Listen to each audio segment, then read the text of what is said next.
Right now on Winzenburg on the Weekend, I have in the studio with me Mike Mahon, who's the Sports Information Director for Drake University, and Joe Grandanette, who's a Drake graduate, who's now a PE instructor at Windsor Elementary in Des Moines. And guys, welcome to WHO Radio. Good morning, Steve. Thanks for having us. We have something in common. Mike and I went to college together. We went to University of South Dakota together in Vermilion in the mid-1970s. I was an entertainment writer for the student newspaper. I had a weekly column, and Mike was the sports editor, right, Mike? That's right, the Volant. For the Volant, for the student paper at University of South Dakota. And Joe Grandanette played basketball at University of South Dakota. And so we're all USD guys, and I haven't seen Mike now. I think it's been 22 years, I think, is when I saw you last, because I think I didn't see you that last year. But I was good friends with Mike's roommate in college, Fred Manfred, and we just had a great time at USD, but I never get back there too often. And now Mike is here at Drake. He's been here since 1988 as Sports Information Director. And Mike, you've been through your up and down times, haven't you? I mean, it's quite a job for you to have. Well, that's what I love about sports information director at the college level. I had a couple opportunities at the professional level, but what's great about college, Steve, is a change of seasons. You go from football to basketball, soccer, and now we're getting geared up for the Drake Relays. And then you have a little time to recover in the summer, but then you're already thinking ahead to the fall sports. So that's what's great. Whereas professional, you're tied down with that one specific sport. Then you also have to deal with egos, whether it be from media, coaches, or the players anymore. It's the players at the pro level. A little later, we're going to talk about the Drake Relays, and also I want to ask Mike about his work with the U.S. Olympic track team, because he's worked with some Olympic groups a number of times in his work as spokesperson. And Joe Grandanette's over at Windsor Elementary. He's a PE instructor. He's a great guy. He coached my kids. And you also you were a high school coach over at East. Is that 7 years? Basketball? Basketball coach, sophomore basketball coach. 5 years, 2 years as a freshman basketball coach. What's tougher, to play or to coach? Oh, boy, coach, of course. It's a lot of work, isn't it? Yeah, you have to deal with a lot of different things. Deal with the ball players, and you got to deal with the parents, and just Well, we're going to talk with our guest in about a half hour about that, dealing with all the different aspects of coaching. But let's start out by focusing on Drake sports. And about a month ago in the Des Moines Register, great big huge headline, "What went wrong at Drake?" And I have heard a number of people talk about this. They were talking about it downstairs in the TV area this week. What in the world ever happened to Drake men's basketball? They just can't seem to get a winning team. Of course, they were in 1969 in the Final Four. They played UCLA, which UCLA is playing again today. And there's lots of theories out there. Mike Mahon, what's your answer? You get your chance now to answer the Register question. What went wrong at Drake? Well, I think, first of all, Randy did an excellent job. He talked to a lot of sources, and he probably had more than enough information there that didn't actually get published. But I can relate with Joe. We were both freshmen in high school at the same time, and during the 68-69 season, never missed a home game. And we'd go down to the locker room afterwards and visit with the players and stuff. Back then, they played at Veterans Auditorium, and I can only speak since the league has changed immensely. The Missouri Valley Conference at the time was one of the premier, if not the premier conference in the country, along with the ACC and the Big Ten. And since that time, Cincinnati, which competed, Memphis, Louisville, they have gone on and joined various conferences. Speaking since I've been at Drake in 1988, what I've gone through, I think a key thing, the years of people like to make a lot of comparisons, Steve, and I think the time and era has changed. What happened with Drake was very unique at the time, and I don't know, I don't want to sound negative. I don't know if it can ever happen again. We certainly hope it can. It's the goal of our new coach, Kurt Kanaski, not only to make the NCAA tournament, but to win a game and go on and advance. But it's a situation where at the time only, if I'm not mistaken, 24 teams made it. Now we have 62 teams making the tournament. It's a setup where, since I think what hurt Drake with playing at Vets Auditorium was the fact that it was not really a home court advantage. Right. It was good for fans, but speaking from the inside, I know my first 2 years at Drake, we had to fight like the Dickens to schedule games. We not always had priority with scheduling, and the other thing was the team didn't get to practice there all the time, unlike the Iowa being able to practice at Carver Hawkeye. Now we got our own on-campus facility.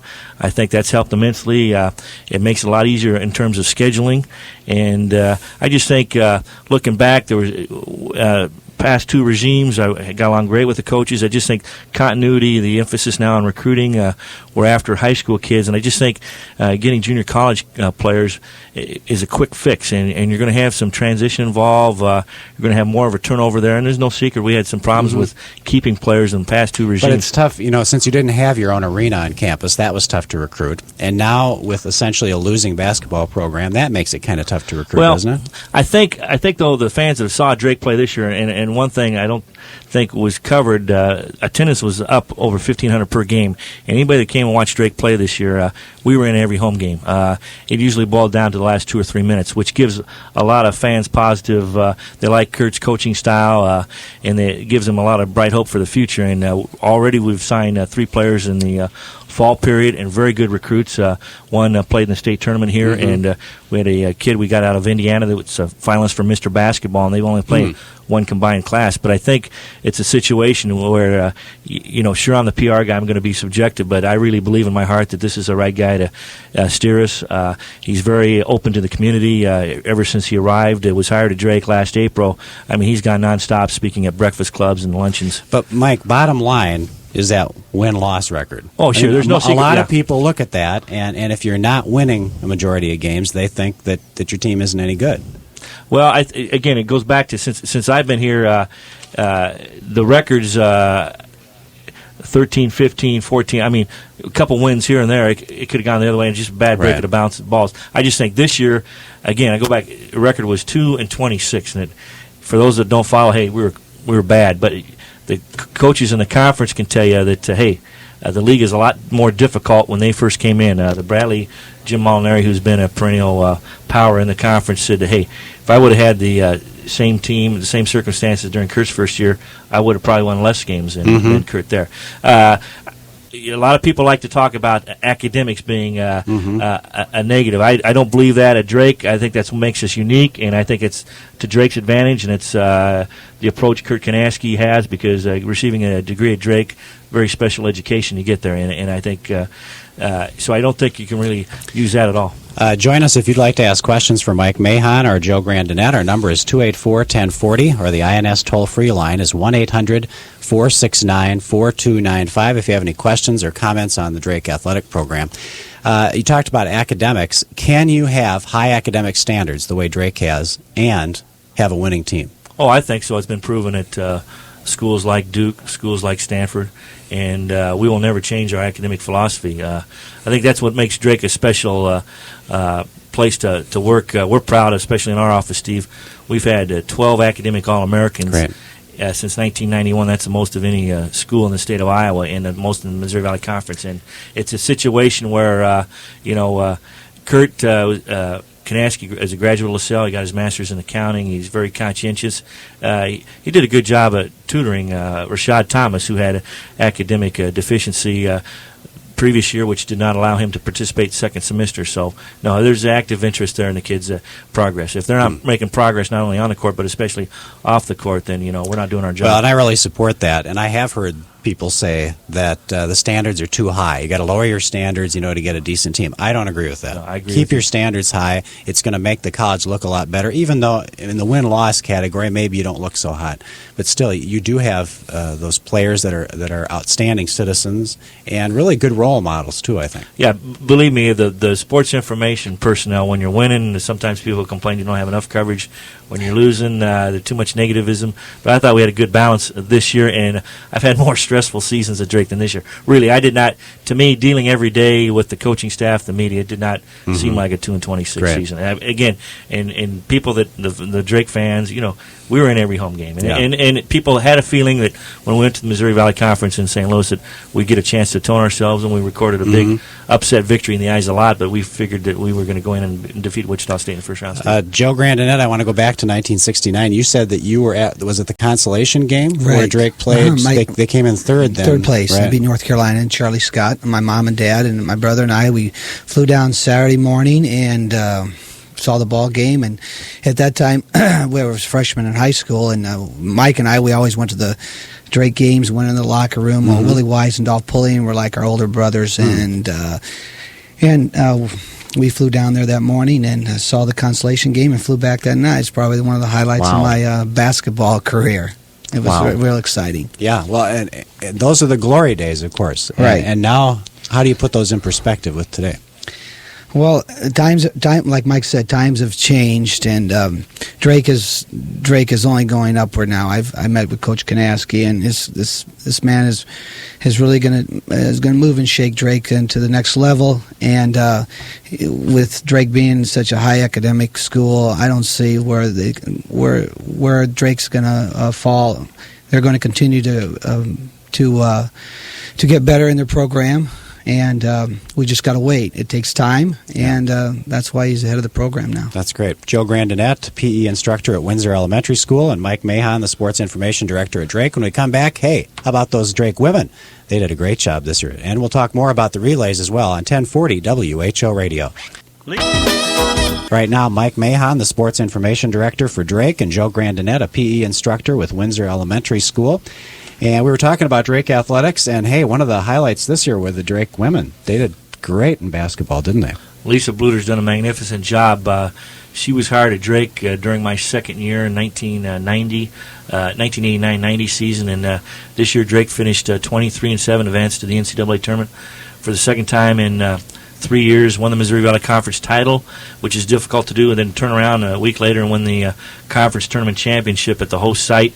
The team picked to win the league title, and remarkable job. The great thing is she only loses 3 seniors off this year's club, and wow. She has 4 starters back. Actually, she utilized 6 freshmen out of her top 10 players, and the schedule's even going to be more strengthened next year, Steve. They open up the season playing in a tournament in Rutgers, which is a perennial power. They're going to play University of Texas, and then, of course, we had a big win earlier in the year against Iowa. And she's done a great job. I think the attendance ranked among the top 20 among college programs in the country. Our next to last home game, we had over 5,000. Wow. And it's great. Joe can relate as far as the youngsters we have that come and watch the home game. She has a great relationship, her staff and her players, with the youth in Des Moines. I know, like Bob Quinn here on WHO and a number of the people here, the farm guys, they've really been big supporters of the Drake women. And yet, in my experience, very often women don't get as much excitement as the men's programs do in basketball. Do you think that's changing?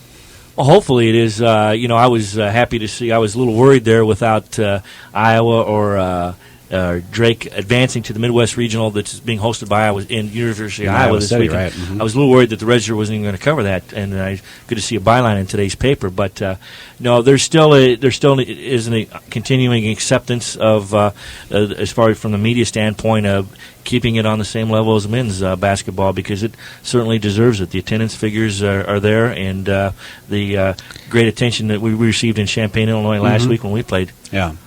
I'm going to say something, and this is going to be controversial, but I think women's basketball is becoming more fun to watch than men's basketball. Men's basketball is predictable now. You see, I'm serious. They all look the same. They all play the same. This is good. I defer to Joe. And women's basketball, there is still a variety of playing levels there. You never exactly know what you're going to get. My daughters really turned me on to this because we went to Grandview games this year, and the Grandview women did extremely well, and the Grandview men did well too. But the fact is, the women were just more fun for my kids to watch, and they came home saying that. And I started thinking, why? I mean, and then I started noticing the guys are all playing alike. It's almost like we have so many good players now. They're all watching TV and playing just like their favorite pros are, and the women are just playing a little bit different. There's a little more excitement level to that. So, am I really offbeat with that, or Joe, you bailed? Well, Steve, you have 3 daughters. Yeah, that makes a difference. And I taught all of them.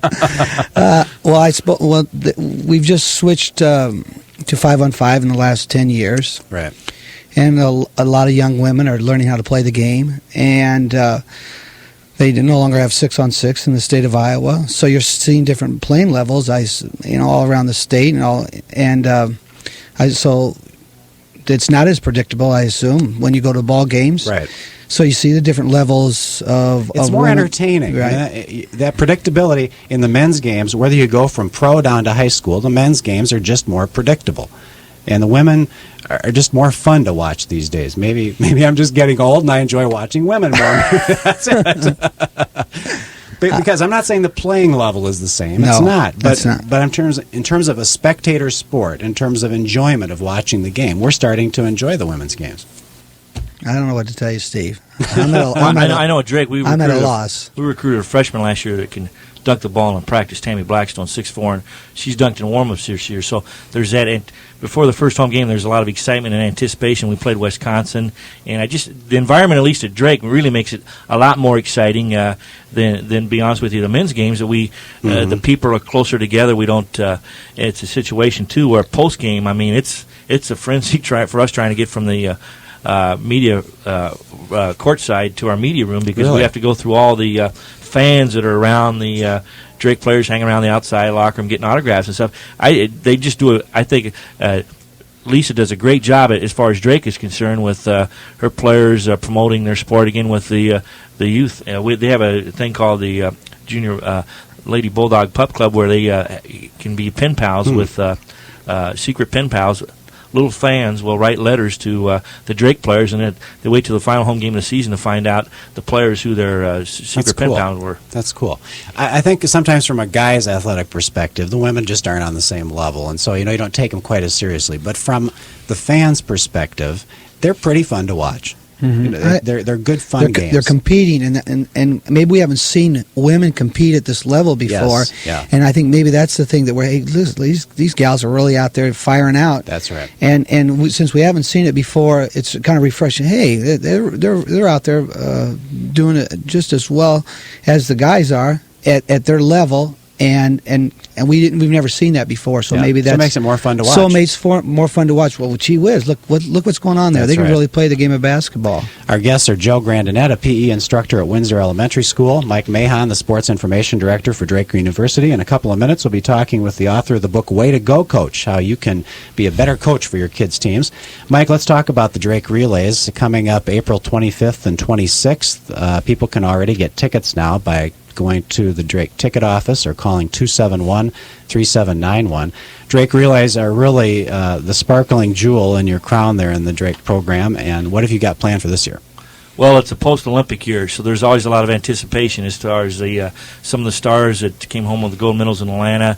Will we be able to land some of these elite athletes to Drake? I know Bob Earhart's been busy. He's in his 28th year as a Drake Relays director. This is a job that doesn't start March 1st. He's busy going around the country trying to solicit college teams. It's still the heart of the meet is it's a college university meet, but we do sprinkle in about 10 invitational events.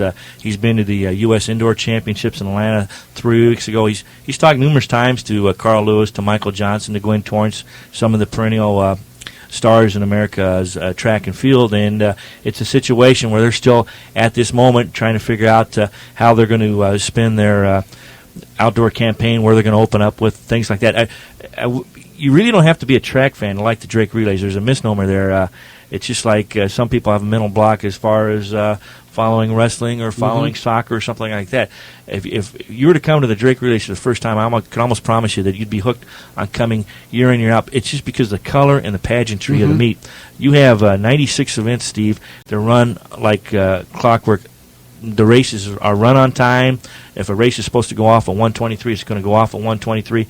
You're in and out of there, and I tell you, for your entertainment dollar, I think it's the best buy for a sporting event in the state of Iowa. Obviously, I'm biased, but I followed the Drake Relays even well before I came to Drake, and it's just the color, the pageantry. You're right there. You can almost touch the athletes, and it's probably the only annual event in the state of Iowa where fans can almost guarantee themselves of being that close to seeing a live Olympic champion in person. Right there. And does it take a big name like Carl Lewis to sell tickets, or are they Carl didn't. We're working on a streak right now of trying to seek our 32nd consecutive year of a sellout crowd for the Saturday session, and the stadium holds 18,000.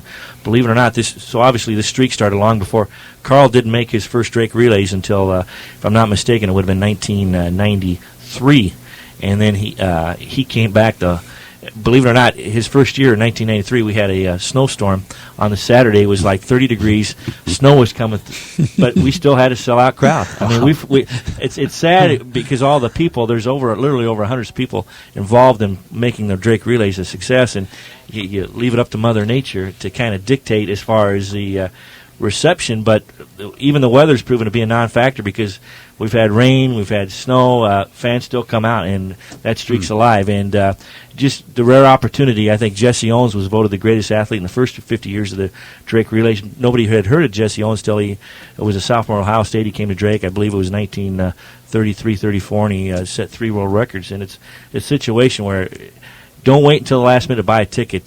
Guarantee yourself a good seat. Good point. Hopefully, we're having an announcement of some major stars in the next couple of weeks. Okay, so the tickets are for April 25th and 26th. You can get them at the Drake Athletic Office or call 271-3791. Good idea to get them now because if they get sold out, you're stuck. You know, what's good about this, and I'll be brief because I know you got your next guest coming on, but we have a high school division, and I know there's a lot of parents of high school athletes that always wait till that Monday before the high school field is announced to try to get tickets once they find out their son has qualified. They should get that done ahead of time because they can only guarantee themselves a better seat. Before we get on to our subject of coaching, let me ask you one more question, Mike, because you were a spokesperson for the U.S. Olympics, with the track team, was that it? I've been fortunate. Yeah, I've worked with the U.S. Olympic Committee the last 10 years. That's kind of how I spend my summer vacation, Steve, and it's given me an opportunity to be places I never thought were possible. Havana, Cuba, Barcelona, Spain, and this past year in Atlanta. And part of that is due to the fact that my association with track and the Drake Relays. But I was responsible. I was in Atlanta for a month. The actual Olympics were 2 weeks long, but I was there 3 weeks earlier and went up to North Carolina, the team training camp, and we basically handled every media request that was presented to us. They wanted Chile TV wanting Carl Lewis to appear, setting up press conferences, and you were restricted in certain ways because these athletes, the elite athletes, all have agents that represent them, and they know that their first goal is to, be 100% dedicated. They don't want any distractions before they compete, and they want to minimize their media appearances because the focus is there to win the gold. Then afterwards, they're more than receptive. But I know after each of the races, especially when we had gold medalists, I'd have ABC, CBS, NBC, all the morning talk shows would come right to me. It was kind of like the morning talk show broker.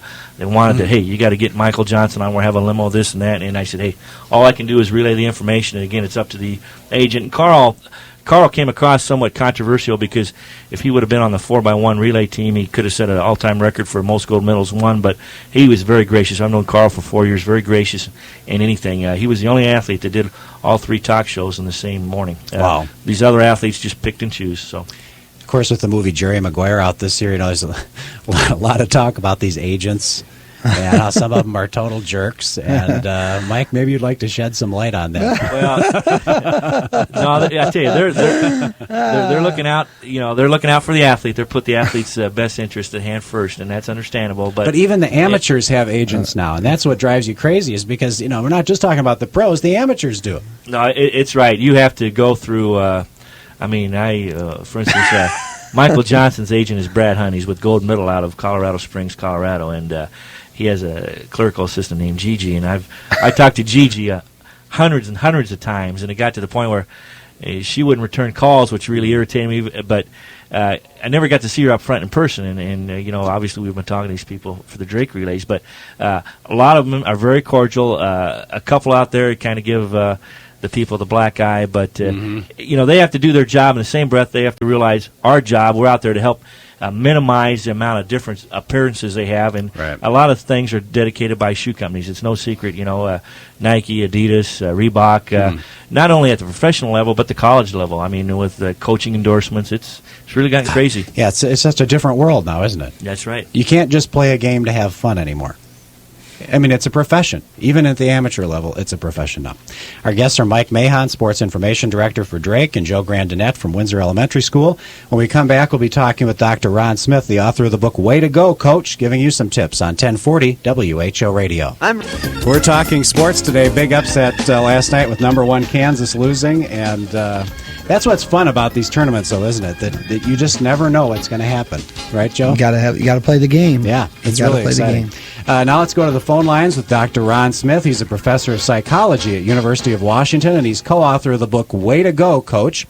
Dr. Smith joins us along with Mike Mahon and Joe Grandanette. And Dr. Smith, welcome to WHO Radio. Well, thank you very much. I grew up in the Midwest, lived in Milwaukee, and used to listen to the Drake games over WHO. Well, you did. Great. Well, good tie-in here then. What a fascinating book you've written. Very practical, but also just filled with all sorts of information. And I think I was kind of surprised to see the scientific approach that you take in helping people be good coaches, particularly, at the elementary level, or, when you're actually helping out your kids. Tell us about this scientific approach to coaching. Well, both my co-author, Dr. Frank Small, and myself are psychologists, but we've also done a lot of youth coaching, and we were exposed to a lot of coaches all of our lives as we grew up. And we got interested in coaching behaviors and how they affect children. We had hypotheses about what kinds of effects particular coaching styles would have on particular kinds of children. And we actually started out to write a book over 20 years ago. And the more we talked about the book, the more we came to the conclusion that we really ought to go out and get some data rather than just using a sort of an armchair approach. So we embarked on a program of research, which goes to this day, actually, where we developed a method for going out and observing coaches and coding their behaviors. In other words, placing their behaviors, everything they did, into particular categories. Mm-hmm. And we would get coaching profiles over the course of the season for lots of coaches, and then at the end of the season we would go into the homes of the children who played for those coaches and interview them, administer personality measures like self-esteem and so forth. And that gave us the basis for looking for relations between particular coaching behaviors and the kinds of consequences that it had for the children in terms of how much they enjoyed their experience, how much they liked the coach, how much they wanted to play for the coach again, how much they liked their teammates. We also found that particular coaching styles were associated with either increases or decreases in self-esteem. And so all of this information gave us the ability to translate it into a set of behavioral guidelines and recommendations for coaches on how they can create a good, positive experience for youngsters. So what are some specific styles that seem to be effective? Well, the most important difference was what we called a positive approach versus a negative approach. And every coach is, in a sense, a kind of a psychologist because he or she is trying to influence the behavior of the children. And there are two basic ways of influencing behavior. The positive approach is you specify the kinds of positive things that you want to increase, and you do that through encouragement, through positive reinforcement, praise, etc., and through good technical instruction. The negative approach is an approach which is designed to eliminate mistakes, and it's based largely on the use of punishment. And this is the real hard-nosed, punitive kind of approach. And we found that there were tremendous differences in the consequences of those two approaches. But when you say positive approach, some of us conjure up an image of like a namby-pamby, nice guy image, but you don't really have any guts behind it. Are you saying that you still got to be gutsy and positive? Oh, absolutely. I mean, part of the positive approach is being very clear on what you expect, what you want, and you don't have to decrease your standards one iota. You can place just as great a demands on athletes using the positive approach, but the difference is that what you focus on then is increasing those behaviors that you want, and you do it through encouragement, through again this system of positive reinforcement, and you try to build the positives rather than decreasing the negatives. Because when you decrease the negatives, it's like punishing a child. You punish the child. That doesn't necessarily mean that they're going to do the right thing or that they're going to learn how to do the right thing. One thing I've noticed about praise is that sometimes when you praise certain athletes, some of the other ones take offense. You know what I mean? Where they feel like they're not getting praised enough. Mm-hmm. So how do you balance that? Well, I think what you want to do is you want to ask yourself, what exactly do I want to praise? Because usually where you get those differences, it's the players who are performing well who are getting the praise, and players who maybe aren't performing quite as well are not getting as much praise. But I think what you really want to focus on is effort. That's the one thing that an athlete has complete control over, effort and dedication. And if you're reinforcing at the level of effort, then everybody who's out there trying is going to get his or her share of the praise. So you don't necessarily praise the result; you praise the effort. That's right, because the only way you're going to get the result is through through effort. Sometimes we focus so much on the outcome, on winning, etc., that we forget how you get there. And you get there by performing, and you perform well by learning the techniques and by giving maximum effort. Before we take a break, we want to go to the phone lines because we also have Mike Mahon from Drake and Joe Grandanette here, and we have a caller who has a comment about the Drake program. Ozzy from Mason City. Tell us about your affiliation with Drake. Hi, Ozzy. This is Ozzy from Mason City. My son Justin is going to be going to Drake playing for Coach Kanaski along with Aaron Thomas, and I just want to pass on what great approach that Coach Kanaski is taking to the Drake basketball program. He's really emphasizing the effort and the pride, and one of the things that it's going to be the students. So I've kind of called this first recruiting class of his the SWAT team, students with athletic talent. And I think that Coach Kanaski and his entire staff should be commended on how hard they've worked. And they did accomplish a lot this last year, and I look forward to seeing them do a lot more in the future. And what was it that attracted your son to Drake? Coach Kanaski, Drake itself, and after he announced, he got a nice card from Wade Lookingbill, who is in Des Moines now, and Drake got to know Justin through golfing up here in Mason City, and Wade said, you're going to love Drake, and you'll like the golf courses in Des Moines. Mike? Well, Ozzy, I was going to say, I think we can tie this in, Steve, with your guest, too, on the line, Ron. One thing I really noticed with Kurt is team emphasis. It's not a bunch of individuals, and Ron, we had a lot of athletes that have been through previous regimes, and they came away saying that there's never been with a more closer knit group. And I was just curious, Ozzy, on the influence there too. Well, I think that's a very key part of it. When Justin announced his signing, he said, it's all about winning as a team. He's enjoyed a lot of individual honors, but didn't get to the state this year, and a lot of his friends are down there, but it's the team approach. Ron, how important is that? Team. Yeah, let's get Ron on the line. Ron, how important is that? Well, I think it's very important. If you ask athletes, even professional athletes, as they're nearing the end of their career, as they look back, they say, the most important things that happened to me in sports were being part of a team, the camaraderie, etc. And that's one of the reasons why in our positive approach, we really emphasize the importance of the coach reinforcing supportive behaviors among the athletes. We're in this together. And we know that social support is one of the best buffers there is against the stress that occurs in athletic competition. And I think close-knit teams enjoy their experience a great deal more. Even if their record isn't as successful, there have been many teams that have splintered that performed very well, but had no closeness among that. And I think that especially at every level, but especially at the level of youth sports, you certainly want to have that. Yeah. Thanks a lot, Ozzy, for calling in. And Dr. Smith, we have a couple of calls on the line, so you ready to answer some listeners' questions? Certainly. Okay, here we go. John, you have a question for our guest, Dr. Ron Smith. Go ahead, John. Good morning. Hi. I coach soccer, and I had a young lady about 16 years old the other night, and she was called a name in a game. Okay, through my experiences, names in the game just come and go. But this young lady was crushed, and she came to me crying like crazy, and I did what I felt I could do. Just talk to her, but I didn't really know where to go. I've never come across it being this important to somebody before. Where can a coach go with something like that? That's a very challenging and difficult situation. It sounds like you approached it in a way where you were really trying to do the best you could for this young woman.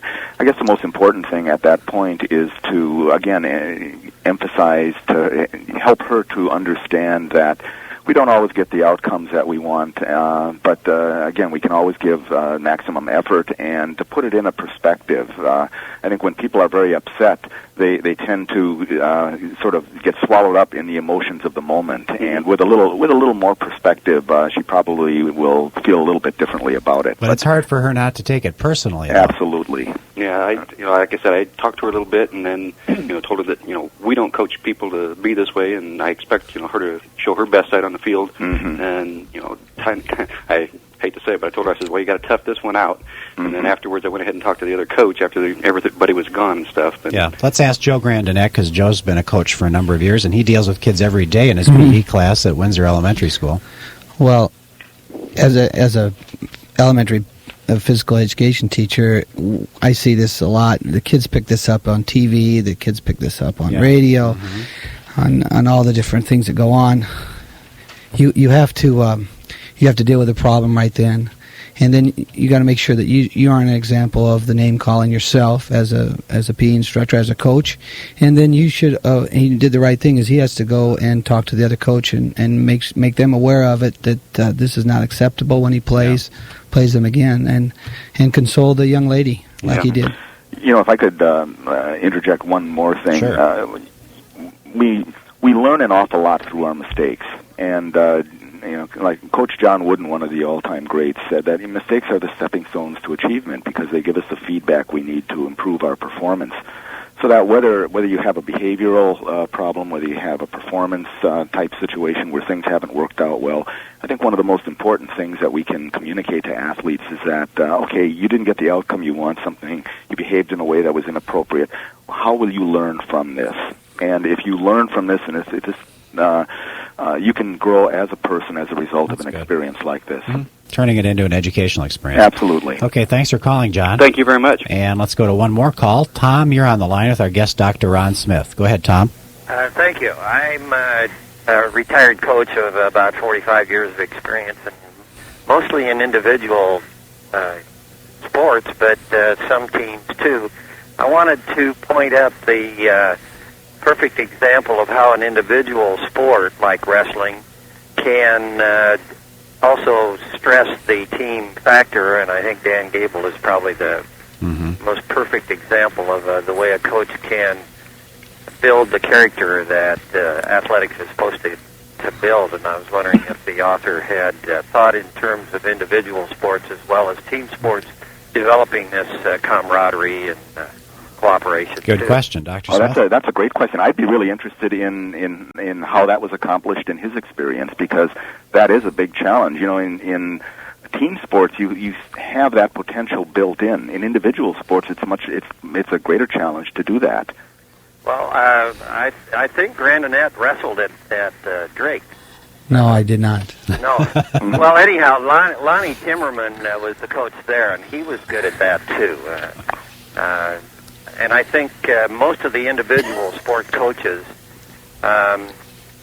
we don't have the glory, let's say, as a team. Yeah. But I don't think in swimming, wrestling, even in tennis, that you have the lack of team camaraderie, cooperation, and even assisting teammates, along the way. And Dr. Smith, is there a little more challenge in for that type of coach, the person who coaches the individual type sport? Oh, I think so, very definitely. And even within an individual sport, it is a team. And although people are competing as individuals, within the team, the goal is how do we get better? And how do we enjoy being a part of this kind of a situation? And thanks, Dr. Smith. Also, thanks to Mike Mahon, sports information from Drake. Mike, good job. And Joe Grandanette, keep up the good job at I'll be over to play some Foursquare with your anytime. girls, Steve. Stay tuned for Paul Harvey.